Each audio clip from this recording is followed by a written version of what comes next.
Hi hello నమస్తే, నేను మీ Vasu. Welcome to finger tips. NTR and Yuvasudha arts బ్యానర్లో man of the masses young tiger NTR and Janhvi Kapoor నటించిన చిత్రమే దేవరా. మూవీ రివ్యూలోకి వెళ్లే ముందు మన ఛానల్ని లైక్ అండ్ సబ్స్క్రైబ్ చేసుకోండి. చాలా రోజుల తర్వాత చేస్తున్న ఈ రివ్యూని నా పాయింట్ ఆఫ్ వ్యూలో చాలా జెన్యూన్గా చెప్తాను.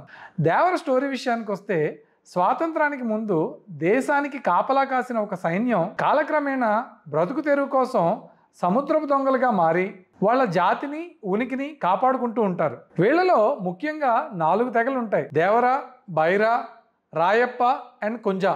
దేవరగా ఎన్టీఆర్, బైరాగా సైఫ్ అలీ ఖాన్, రాయప్పగా శ్రీకాంత్ అండ్ కుంజా రోల్స్లో ఈ ముఠాలు అయితే ఆపరేట్ చేస్తూ ఉంటాయి. ఈ 4 ముఠాలకి ఒక్కొక్కరికి ఒక్కొక్క ప్రత్యేకమైన కళ ఉంటుంది. దొంగిలించడానికి దేవరా అండ్ బైరా, వాటిని తరలించడానికి కుంజా అండ్ పడవని నడపడానికి రాయప్ప ముఠాలు పనిచేస్తూ ఉంటారు.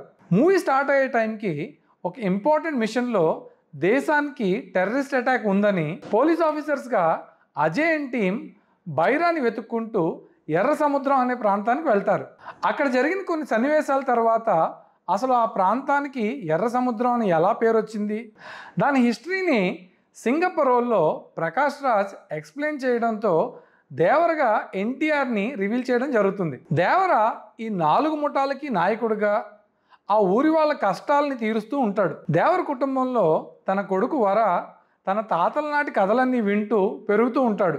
సముద్రంలో ఎన్నో దొంగతనాలు చేసినా వాళ్ళు దొంగిలించేది తన ఊరి వాళ్ళని కాపాడుకోవడం కోసమే అయినా, వాళ్ళు చేసే పనికి ఎంతోమంది అమాయకులు దేశంలోకి మారణాయుధాలు రావడం వలన చనిపోతున్నారని గ్రహిస్తూ దేవర తన ముఠాకి మొట్టమొదటిగా ఎదురు నిలబడతాడు.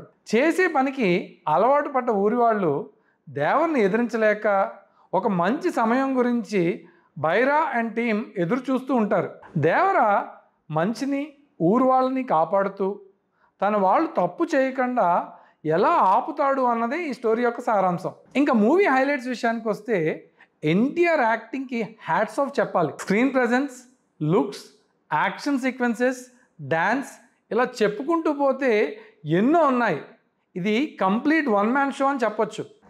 ఈ రోల్లో ఎన్టీఆర్ తప్ప ఏ హీరో చేసినా ఆ ఇంపాక్ట్ మీకు రాదేమో అని అనిపిస్తుంది. విలన్ రోల్లో సైఫ్ అలీ ఖాన్ ఒక కొత్త బ్రీత్. ఆ రోల్కి చాలా యాప్ట్గా చాలా బాగా చేశారు.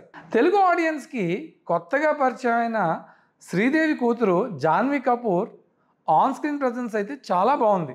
Skin tone, looks and attractive ఫిగర్తో తెలుగు ఆడియన్స్కి అయితే చాలా దగ్గర అవుతుంది. అండ్ ఎన్టీఆర్తో పెయిర్ కూడా చాలా బాగుంది. కానీ స్టోరీలో మాత్రం ఎన్టీఆర్కి అండ్ జాన్వీ కపూర్కి మధ్యలో కెమిస్ట్రీ వర్కౌట్ చేయడానికి పెద్దగా స్కోప్ లేదనే చెప్పాలి. యాక్షన్ సీక్వెన్సెస్ మాత్రం టాప్ నాచ్లో ఉన్నాయి. విఎఫ్ఎక్స్ యావరేజ్గా ఉన్నా అనిరుద్ అందించిన బ్యాక్గ్రౌండ్ స్కోర్తో థియేటర్ మొత్తం దద్దరిల్లిపోయింది. చుట్టమల్లే, దౌడి అండ్ మూవీ బ్యాక్గ్రౌండ్ సాంగ్ని మినహాయిస్తే మిగతావేవి కూడా మూవీ తర్వాత మీకు పెద్దగా గుర్తుకు రాకపోవచ్చు. RRR తర్వాత 2 years అండ్ సోలో హీరోగా ఎన్నో సంవత్సరాల గ్యాప్తో too many expectations and much హైప్తో రిలీజ్ అయిన ఈ మూవీ ఫ్యాన్స్ని కొంచెం నిరాశపరుస్తుందని చెప్పాలి. కొరటాల శివ డైరెక్షన్లో అండ్ స్క్రిప్ట్ వర్క్లో ఎక్కడా లోపం లేకపోయినా పార్ట్ 1ని తీసిన విధానం మాత్రం మనకి తప్పకుండా ఆచార్య మూవీలోని సెట్స్ అండ్ మూవీ ఎండింగ్ విషయానికి వచ్చేసరికి బాహుబలి ఎండింగ్ని గుర్తు చేస్తుంది. ఈ మూవీ రిలీజ్ అయిన తర్వాత హూ కిల్డ్ బాహుబలి అనే విధంగా హూ కిల్డ్ దేవరా అనే ట్రాల్స్ని అయితే మనం తప్పకుండా చూడొచ్చు. చాలా ఎక్స్పెక్టేషన్స్ తర్వాత 1000 crores మార్క్ని రీచ్ అవుతుందనే ఫ్యాన్స్ ఎక్స్పెక్టేషన్కి భిన్నంగా ఈ మూవీ కేవలం యావరేజ్గానే నిలుస్తుంది. ఎన్టీఆర్కి ఉన్న క్రేజ్ వల్ల భారీ కలెక్షన్స్ అయితే రావచ్చేమో, కానీ లాంచ్ యాక్సెస్లో సరౌండ్ సౌండ్ సిస్టమ్ మధ్యలో చూసిన ఆడియన్స్కి మాత్రం గూస్ బంప్స్ అండ్ మూవీని ఒక హైక్ తీసుకెళ్లే సీన్స్ మాత్రం మిస్ అవుతున్నాయని చెప్పాలి.